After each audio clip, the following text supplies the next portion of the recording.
Hello everyone, स्वागत है आपका एक और नए सेशन के अंदर। तो बच्चों, आज हम बिजनेस स्टडीज का चैप्टर नंबर 3 बिजनेस एनवायरनमेंट करने वाले हैं।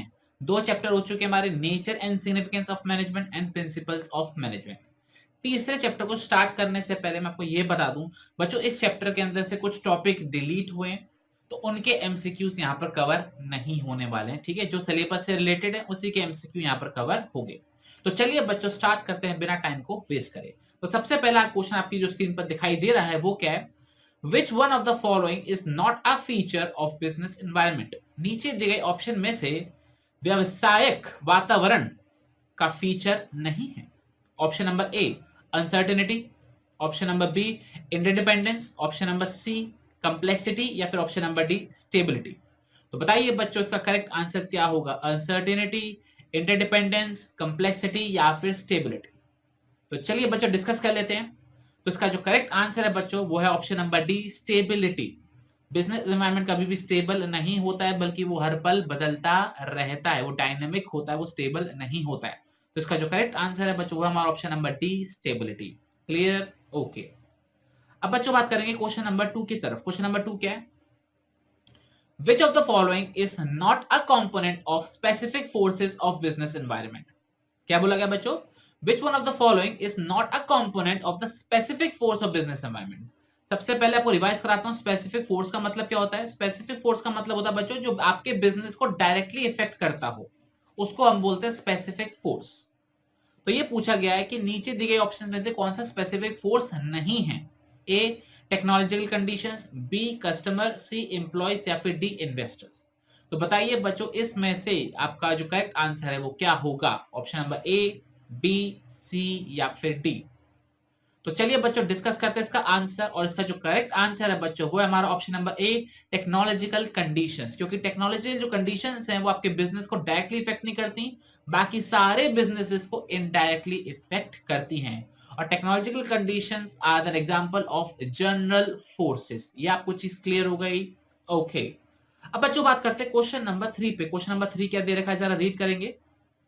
Since more number of people have become more beauty and health conscious, our economy has witnessed an unprecedented surge in the number of health and beauty spas and wellness clinics. Related feature of business environment being discussed in the above lines are. फिर से एक बार read करते हैं question को बच्चों। Since more number of people have become more beauty and health conscious, क्योंकि बहुत ज्यादा लोग ब्यूटी और हेल्थ कॉन्शियस हो गए हैं, तो इकोनॉमी के अंदर हेल्थ और ब्यूटी स्पा और वेलनेस क्लिनिक में बहुत ज्यादा क्या हो गया है? इंक्रीमेंट हो गया है, जो बढ़ गए हैं।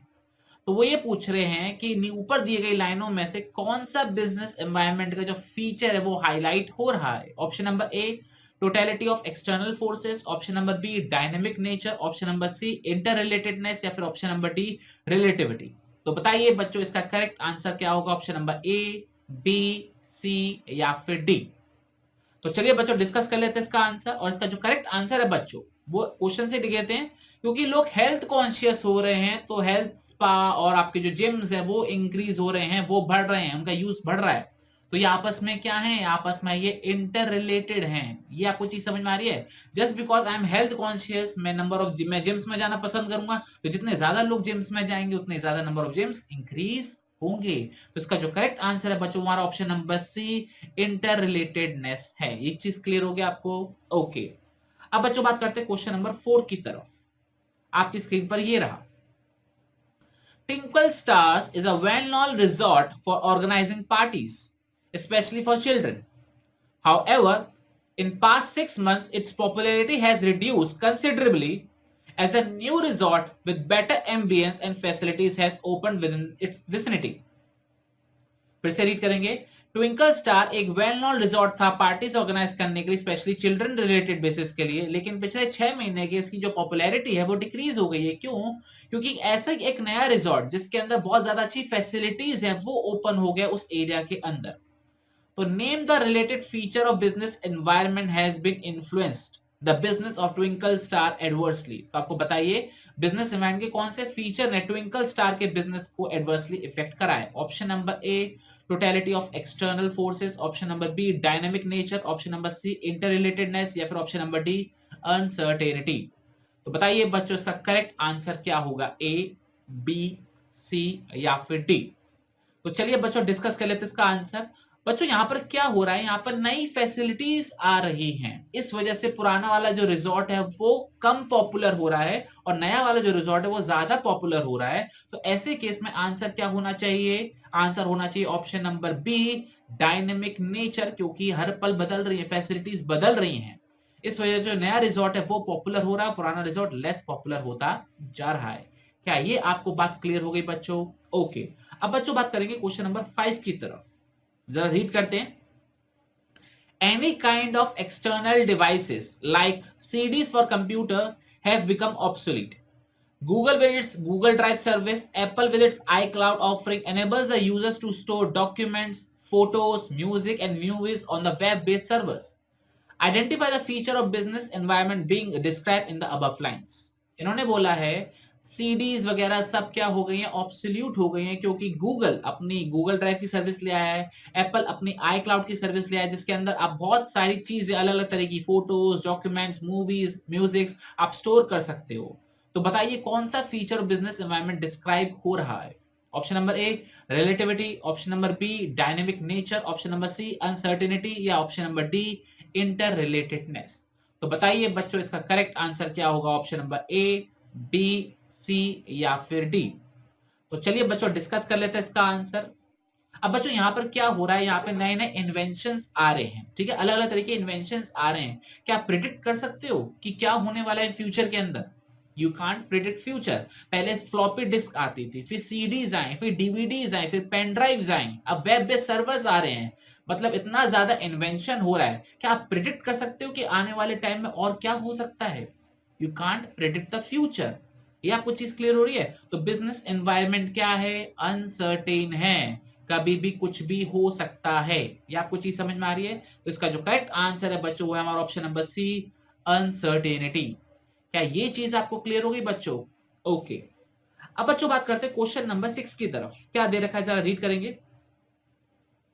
According to the United Nations environmental agency, the world produces 300 million tons of plastic each year, half of which constitute single-use items. Ford is recycling over 1 billion plastic bottles every year to develop elements of the car interiors, reducing the amount of plastic ending up in the landfill. The American car maker has revealed that their Romeo-built EcoSport SUV carpet are made using 450 recycled single-use plastic bottles.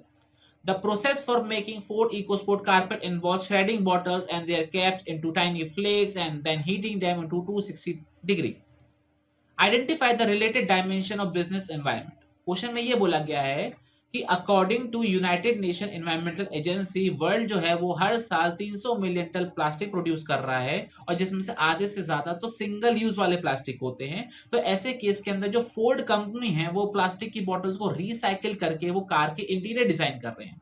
ऐसे ही बहुत सारे American car makers है वो अलग अलग तरीके से क्या कर रहे हैं, रिसाइकिल कर रहे हैं।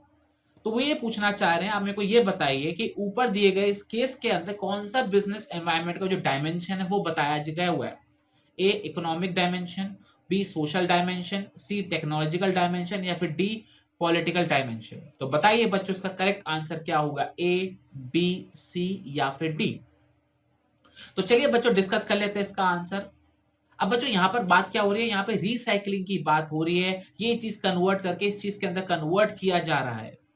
तो क्या ये इकोनॉमिक डायमेंशन है, क्या ये सोशल डायमेंशन है, क्या ये टेक्नोलॉजिकल डायमेंशन है या फिर ये पॉलिटिकल डायमेंशन है? देखो यहाँ पे गवर्नमेंट की बात तो हो नहीं रही, तो पॉलिटिक्स तो दूर दूर की बात, ठीक है। अब यहाँ पे इकोनॉमिक डायमेंशन की बात नहीं हो रही क्योंकि यहाँ पे इकोनॉमिक से रिलेटेड कोई भी बात नहीं हो रही। अब रही बात प्लास्टिक की और रिसाइकलिंग की, यहाँ पे जो मेन फोकस है वो रिसाइकलिंग पर हो रहा है। पहले हम ये करेंगे, फिर इसको कन्वर्ट करेंगे, फिर इस चीज को यहाँ पर लेकर जाएंगे। तो इन शॉर्ट यहाँ पे कौन से पॉइंट की बात हो रही है? यहाँ पर बात हो रही है टेक्नोलॉजिकल डायमेंशन के बारे में। क्या आपको ये चीज समझ में आ गई? क्योंकि यहाँ पे टेक्नोलॉजी की बात हो रही है, just because we are converting the single use plastic into car interior, carpets etcetera. ये चीज क्लियर हो गया? तो ये कन्वर्जन होता है वो टेक्नोलॉजी के थ्रू ही होता है। तो इसका जो करेक्ट आंसर है बच्चों वो है हमारा option number C, technological dimension. I hope बच्चों आपको ये आंसर क्लियर हो गया होगा। अब बच्चों बात करते हैं क्वेश्चन नंबर 7 की तरफ। क्वेश्चन नंबर 7 क्या है? The Uttarakhand government has developed surveillance network using satellite technology. Under this system, the state mining department would be in a position to check illegal mining activities across the state. The state government is also considering the use of drones in its proposed campaign against illegal mining. Identify the related dimension of business environment. इस जरा हिंदी में decode करते question को क्या दे रखा है। Question में ये बोला गया है जो उत्तराखंड गवर्नमेंट है वो एक सर्वेलेंस नेटवर्क क्रिएट करिए। सर्वेलेंस का मतलब होता है जो नजर रखने वाला नेटवर्क वो क्रिएट कर रहे हैं यूजिंग सैटेलाइट टेक्नोलॉजी। इस सिस्टम के अंदर जो स्टेट का जो माइनिंग डिपार्टमेंट है वो ये चेक करेगा कि हाँ भाई कहीं ना कहीं स्टेट में इलीगल माइनिंग तो नहीं हो रही है, और ऐसा करने के लिए वो ड्रोन्स का भी इस्तेमाल कर सकते हैं। तो आपको ये बताना है इस ऊपर दिए गए केस के अंदर कौन कौन से बिजनेस एनवायरनमेंट के जो डायमेंशंस हैं वो आपको बताए गए हैं। Option number A economic dimension legal dimension, option number B social dimension economic dimension, option number C technological dimension political dimension, या फिर option number D political dimension economic dimension. तो बताइए बच्चों इसका करेक्ट आंसर क्या होगा, ए बी सी या फिर डी। तो चलिए बच्चों डिस्कस कर लेते हैं इसका आंसर। देखो यहाँ पे एक तो बच्चों बात हो रही है किसकी, गवर्नमेंट की बात हो रही है, तो मतलब यहाँ पे पॉलिटिकल की बात तो आने वाली है। तो जरा देखते हैं ए बी सी डी में पॉलिटिकल कहां पर है। तो बच्चों पॉलिटिकल ऑप्शन नंबर सी में है और ऑप्शन नंबर डी में है। तो बच्चों ए बी तो कैंसिल हो गए हमारे, ये चीज क्लियर हो गया, क्योंकि यहाँ पे उत्तराखंड गवर्नमेंट की बात हो रही है तो यहाँ पे पॉलिटिकल एनवायरमेंट तो आएगा ही आएगा। ओके, अब बच्चों यहाँ पे ड्रोन्स की बात हो रही है, सैटेलाइट की बात हो रही है, तो यहाँ पर क्या आना चाहिए, टेक्नोलॉजी आना चाहिए इकोनॉमिक आना चाहिए। यहाँ पे टेक्नोलॉजी आना चाहिए फिर इकोनॉमिक आना चाहिए, बिल्कुल सही टेक्नोलॉजी आना चाहिए। तो बच्चों इसका जो करेक्ट आंसर होगा वो होगा हमारा option number C technological dimension and political dimension. I hope बच्चों आपको ये चीज क्लियर हो गई होगी, यहां तक आपको सही समझ में आ गया बात। ओके, यहाँ पे बात हो रही है सैटेलाइट टेक्नोलॉजी की, तो टेक्नोलॉजिकल एनवायरनमेंट, क्योंकि यहाँ पे उत्तराखंड गवर्नमेंट बात कर रही है तो ये क्या हो गया आपका पॉलिटिकल डायमेंशन हो गया। अब बच्चों बात करते हैं क्वेश्चन नंबर 8 की तरफ, क्या दे रखा है। In order to boost and double India's exports of goods and services to over US 1000 billion by 2025, it is important to lower effective corporate tax rate, bring down cost of capital and simplify regulatory tax framework. Identify the related dimension of business environment. फिर से discuss करते हैं बच्चों, यहाँ पे क्या दे रखा है कि इंडियन गवर्नमेंट ने ये डिसाइड किया है कि उनको अगर अपना एक्सपोर्ट को बूस्ट करना है 1000 बिलियन डॉलर से, तो उसको अपने टैक्स कम करने पड़ेंगे, कॉस्ट ऑफ कैपिटल कम करना पड़ेगा, उसे सिंप्लीफिकेशन करना पड़ेगा टैक्स फ्रेमवर्क में। तो बताइए बच्चों इसके अंदर जो हमारा रिलेटेड बिजनेस एनवायरनमेंट का जो डायमेंशन है वो कौन सा है, social legal technological political political social या फिर इकोनॉमिक लीगल। तो बताइए बच्चों इसका करेक्ट आंसर क्या होगा, ए बी सी या फिर डी। तो चलिए बच्चों डिस्कस कर लेते हैं इसका करेक्ट आंसर। देखो बच्चों यहाँ पर सबसे पहले बात हो रही है एक्सपोर्ट की इंपोर्ट की, यूएस 1000 बिलियन की बात हो रही है, तो यहाँ पे पैसों से रिलेटेड बात तो हो रही है, और जहां पर पैसों से रिलेटेड बात होती है वहां पे इकोनॉमिक एनवायरनमेंट तो आना ही चाहिए, इकोनॉमिक डायमेंशन तो आना ही चाहिए, आना चाहिए नहीं आना चाहिए। तो जरा देखते हैं बच्चों इकोनॉमिक डायमेंशन कहां पर आ रहा है, ए में नहीं आ रहा, बी में नहीं आ रहा, सी में नहीं आ रहा, डी में आ रहा है, डी में आ रहा है। तो बच्चों इसका करेक्ट आंसर ऑटोमेटिकली क्या हो गया, डी हो गया। हमको दूसरे ऑप्शन के बारे में तो ढूंढना ही नहीं पड़ा, लेकिन दूसरे बारे में ढूंढना हो तो क्या देख सकते हैं बच्चों, यहाँ पे टैक्स की बात हो रही है, रेगुलेटरी फ्रेमवर्क की बात हो रही है, तो ये लीगल एनवायरनमेंट का पार्ट तो बनेगा ही बनेगा। तो इसका जो करेक्ट आंसर अपने आप हो जाएगा बच्चों वो क्या होगा, ऑप्शन नंबर डी, बिल्कुल सही, इकोनॉमिक एनवायरनमेंट या फिर लीगल एनवायरनमेंट। क्या ये चीज आपको समझ में आ गई। इकोनॉमिक इसलिए क्योंकि यहाँ पर इंपोर्ट एक्सपोर्ट की बात हो रही है, यहाँ पे यूएसडी की बात हो रही है, पैसों की बात हो रही है, और दूसरा क्योंकि यहाँ पे रेगुलेटरी फ्रेमवर्क को उन्होंने इजी करने की बात करी है, तो यहाँ पे लीगल डायमेंशन भी आ जाएगा। क्या ये चीज आपको क्लियर हो गई, ओके। अब बच्चों बात करते हैं क्वेश्चन नंबर 9 की। क्वेश्चन नंबर 9 क्या दे रखा है, Electric vehicles with zero tailpipe emission are emerging as a good alternative to problems like climate change, surging pollution leading to ill health, cured import bill, and energy security. Identify the related business dimension of business environment. बड़ा ही अजीब question, एक बार फिर से read करेंगे। इन्होंने क्या बोल रखा है, जो इलेक्ट्रिक व्हीकल्स होते हैं जो बिल्कुल भी पॉल्यूशन नहीं करते हैं वो एक अच्छे ऑल्टरनेटिव बनकर आ रहे हैं। जैसे जो हमारी प्रॉब्लम्स है क्लाइमेट चेंज होने की, पॉल्यूशन से बीमार होने की, या फिर जो हमारे इंपोर्ट के जो बिल आ रहे हैं, पेट्रोल के जो बिल आ रहे हैं उसमें सस्ता हो जाएगा। तो अब ये बताइए ये कौन से बिजनेस एनवायरनमेंट का पार्ट है, economic, legal, social, social political, economic, economic technological social, या फिर सोशल पॉलिटिकल और लीगल डायमेंशन। तो बताइए बच्चों इसका करेक्ट आंसर क्या होगा? Option number A, B, C या फिर डी। तो चलिए बच्चों डिस्कस कर लेते हैं। देखो सबसे पहले यहाँ पे इलेक्ट्रिक व्हीकल्स की बात हो रही है, तो यहाँ पे ऑब्वियस सी बात है टेक्नोलॉजी की तो बात होगी ही होगी। तो जरा देखो ए बी सी में टेक्नोलॉजी कहाँ आ रही है? ए में नहीं आ रही, बी में नहीं आ रही, सी में आ रही है। तो बच्चों पहली बार में आपका आंसर क्लिक हो गया option number C, economic dimension, technological dimension and social dimension. अब जरा बाकी दो ऑप्शन के बारे में बात कर लेते हैं। देखो बच्चों यहाँ पर क्या बात हो रही है? यहाँ पर इंपोर्ट बिल को कम करने की बात हो रही है, तो यहाँ पे इकोनॉमिक डायमेंशन भी आ गया। और दूसरा ये आपकी हेल्थ को सुधारेगा, क्लाइमेट चेंज को सुधारेगा, तो यहाँ पे सोशल डायमेंशन भी आ गया। क्या ये चीज आपको क्लियर हो गई? बिल्कुल सही। तो बच्चों ये था हमारा क्वेश्चन नंबर 9। अब बात करते हैं क्वेश्चन नंबर 10 की तरफ। वो क्या दे रखा है?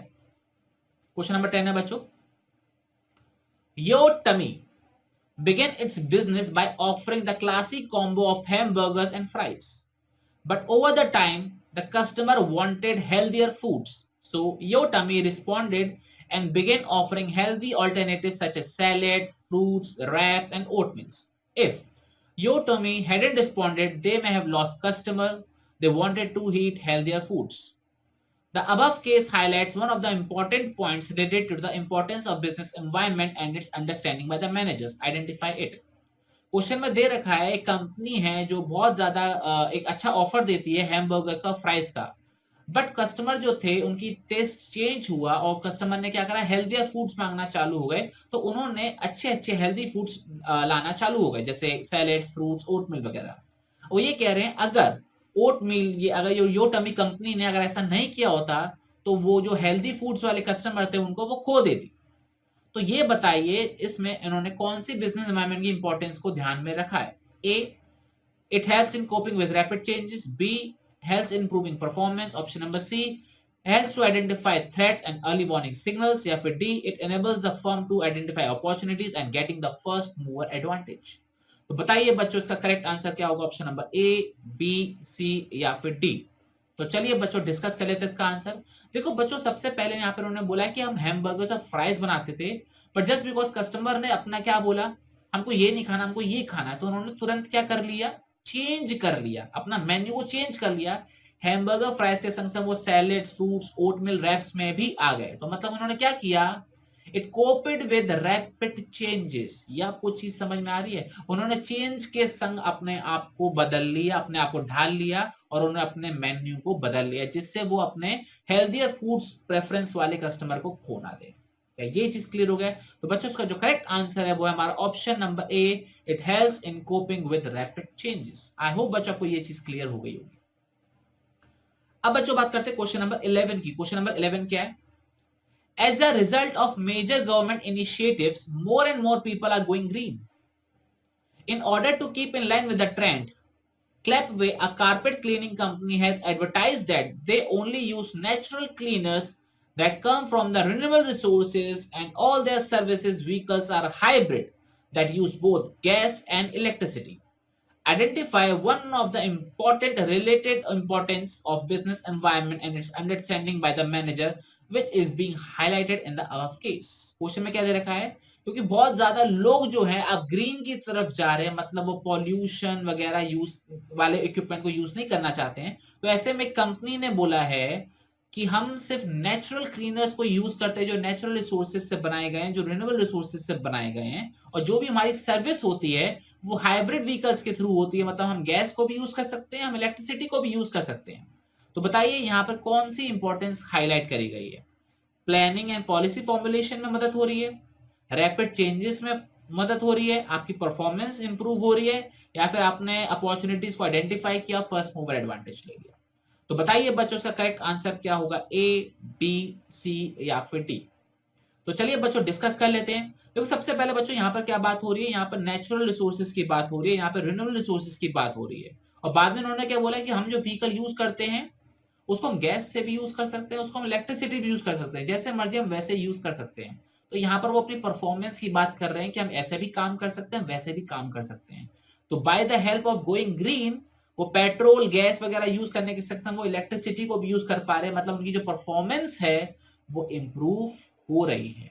क्या ये चीज आपको समझ में आई बच्चों? तो इसका जो करेक्ट आंसर है बच्चों वो है हमारा option number C, it helps in improving performance.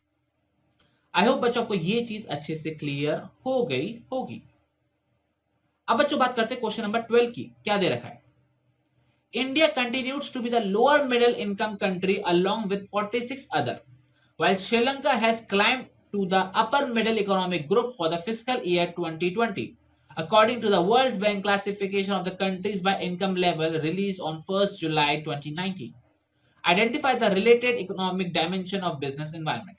सबसे सिंपल, इंडिया एक लोअर इनकम कंट्री हो गई है, बट चाइना अपर इनकम में आ चुकी है। तो बताइए कौन से इकोनॉमिक एनवायरनमेंट के जो डायमेंशन है उसके बारे में बात हो रही है?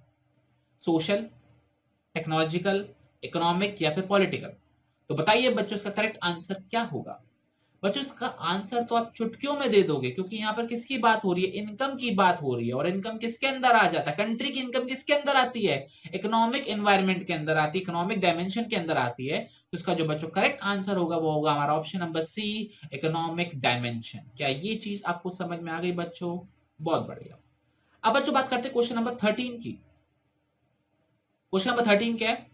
According to the report by the India staffing federation, India has emerged as the fifth largest market worldwide in flexi staffing in 2018, and the country would have 6.1 million flexi workforce by 2021.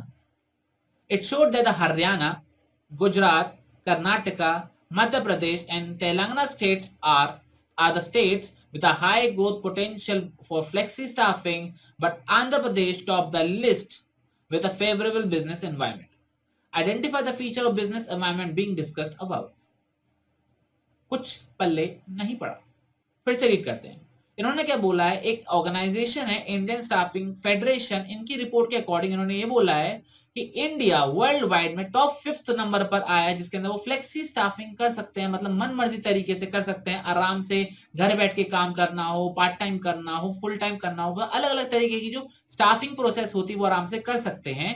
और आगे चल के 6.1 million हमारी flexi workforce होगी, मतलब part time type होगी। आप घर से भी काम कर सकते हो, पार्ट टाइम काम कर सकते हो, अलग अलग तरीके से काम कर सकते हो। और इन्होंने क्या बोला है कि जो हरियाणा, गुजरात, कर्नाटका, मध्य प्रदेश, तेलंगाना है, ऐसे स्टेट्स है जिनके अंदर पोटेंशियल ज्यादा दिखाई दे रहा है, बट आंध्र प्रदेश जो है वो सबसे ज्यादा ऊपर है। तो ये पूछना चाह रहे हैं कि कौन सा फीचर बिजनेस एनवायरनमेंट है जो इसके अंदर डिस्क्राइब हो रहा है? रिलेटिविटी, डायनेमिक, अनसर्टेनिटी या फिर इंटर रिलेटेडनेस? तो बताइए बच्चों इसका करेक्ट आंसर क्या होगा? ए, बी, सी या फिर डी? देखो बच्चों यहाँ पर बात हो रही है अलग अलग जगहों की। वहां पर ऐसा माहौल है, वहां पर ऐसा माहौल है, वहां पर ऐसा माहौल है। हरियाणा, गुजरात, कर्नाटका में अच्छा माहौल है, पोटेंशियल है। कर्नाटका में टॉप का माहौल है, आंध्र प्रदेश में टॉप का माहौल है। तो यहाँ पर क्या बात हो रही है? यहाँ पर रिलेटिविटी की बात हो रही है, मतलब area to area, city to city, country to country, state to state हमारा जो बिजनेस एनवायरनमेंट है वो चेंज हो जाता है। ठीक है, यही तो बात बोली है।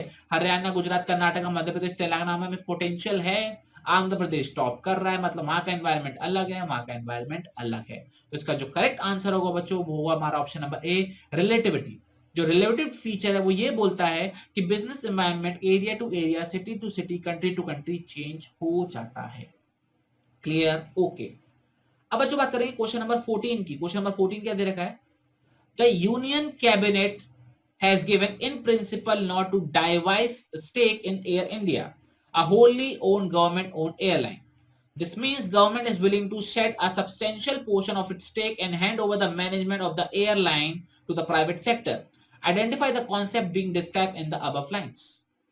इन्होंने क्या दे रखा है कि गवर्नमेंट जो है वो एयर इंडिया एयरलाइंस जो कंपनी है उसका सब्सटेंशियल पोर्शन प्राइवेट सेक्टर को बेचना चाह रही है।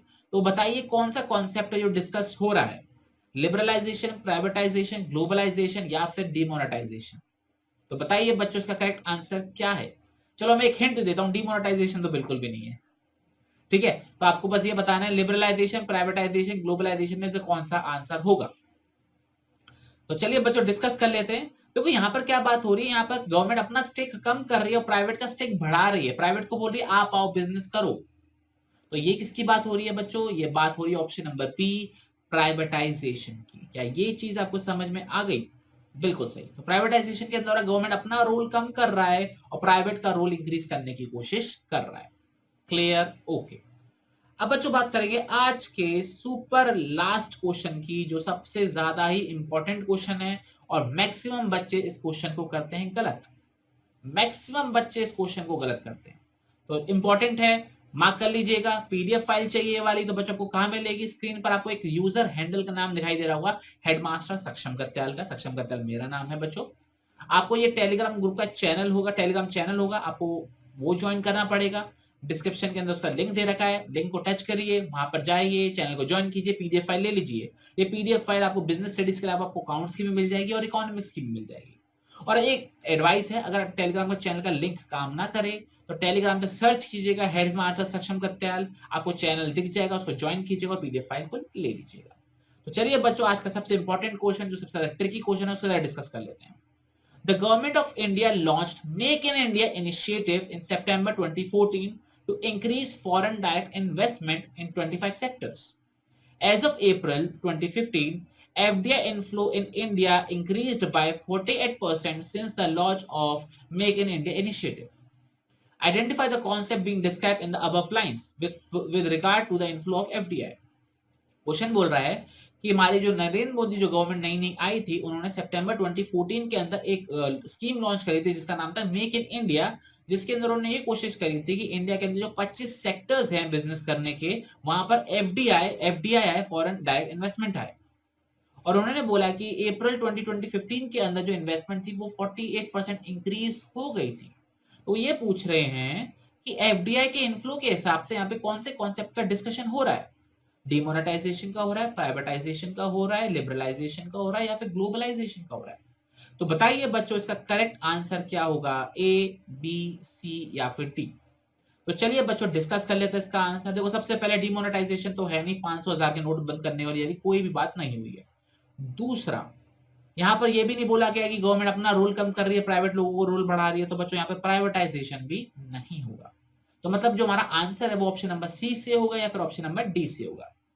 अब बच्चों यहाँ पर जो सबसे ज्यादा बच्चे कंफ्यूज होते हैं वो ये कहते हैं कि बाहर के लोग इंडिया में आ रहे हैं, एफडीआई आ रहा है, तो मतलब ये क्या होगा? ग्लोबलाइजेशन होगा। बच्चों अक्सर जो 90% बच्चा है वो क्या बोलता है? ये तो ग्लोबलाइजेशन की बात हो रही है, क्योंकि यहाँ पर गवर्नमेंट ऑफ इंडिया ने बोला आइए इंडिया में आके काम कीजिए, तो बाहर के लोग इंडिया में आ रहे तो ग्लोबलाइजेशन हुआ। बट वो यहाँ गलत हो जाते हैं। इसका जो बच्चों करेक्ट आंसर है बच्चों वो है हमारा ऑप्शन नंबर सी, लिबरलाइजेशन। सबसे इंपॉर्टेंट पॉइंट बच्चों, यहाँ पर मैक्सिमम बच्चे ग्लोबलाइजेशन आंसर देते हैं, बट आपको कौन सा आंसर देना है? लिबरलाइजेशन आंसर देना है। इसके पीछे का रीजन समझा देता हूं बच्चों। ग्लोबलाइजेशन होता है इंटरनेशनल ट्रेड के लिए, कि आप हमारा सामान खरीदो, हम आपका सामान खरीदेंगे। इंपोर्ट एक्सपोर्ट को इजी करने के लिए, कि आप आसानी से इंपोर्ट कर पाओ, आसानी से एक्सपोर्ट कर पाओ। इंटरनेशनल ट्रेड को इंक्रीज करने के लिए ग्लोबलाइजेशन आया था। बट कंट्री के अंदर बिजनेस को इंक्रीज करने के लिए, रिस्ट्रिक्शंस को हटाने के लिए लिबरलाइजेशन आया था। जो मेक इन इंडिया स्कीम है वो ये बोलता है कि आप आइए इंडिया में बिजनेस कीजिए, इंडिया के संग ट्रेड नहीं कीजिए, इंडिया में आके प्रोडक्शन कीजिए। तो यहाँ पे इंडिया में बिजनेस करने की बात हो रही है। तो एफडीआई से रिलेटेड यहाँ पे जो कॉन्सेप्ट डिस्कस हो रहा है वो हमारा ऑप्शन नंबर सी, लिबरलाइजेशन। क्या ये चीज आपको समझ में आ गई बच्चों? ओके, बहुत बढ़िया। तो बच्चों ये था हमारा चैप्टर नंबर 3, बिजनेस एनवायरनमेंट। उसके हमने सिर्फ वही एमसीक्यूज करे जो हमारे कोर्स में है। जो टॉपिक डिलीट हो गया, जैसे डिमोनेटाइजेशन डिलीट हो गया है, मैनेजर रिस्पॉन्सेज डिलीट हो गए हैं, तो वो हमने उसके एमसीक्यूज नहीं करे। क्या ये चीज क्लियर हो गई बच्चों? ओके। अगर आप बच्चों, आपसे एक छोटी सी रिक्वेस्ट है, वैसे हमारा सेशन कंप्लीट हो गया, आपसे एक रिक्वेस्ट है, अगर आप चैनल पे पहली बार आए हैं तो प्लीज इस चैनल को सब्सक्राइब कर लीजिएगा, बेल आइकन को दबा लीजिएगा, क्योंकि आगे जैसे भी एमसीक्यू सेशंस आएंगे आपको सबसे पहले नोटिफाई कर दिया जाएगा। इसके अलावा अगर आपको लेक्चर्स पसंद आ रहे हैं, आपका फायदा हो रहा है, तो प्लीज आप इनको लाइक कीजिए और अपने दोस्तों के साथ इसको शेयर कीजिए। टिल देन अब हम आपसे लेंगे विदा, आपसे मुलाकात होगी कल रात को 8 बजे, ठीक है? टिल देन अपना बहुत बहुत ख्याल रखिएगा और पढ़ते रहिएगा। जय हिंद, जय भारत, टाटा बाय बाय।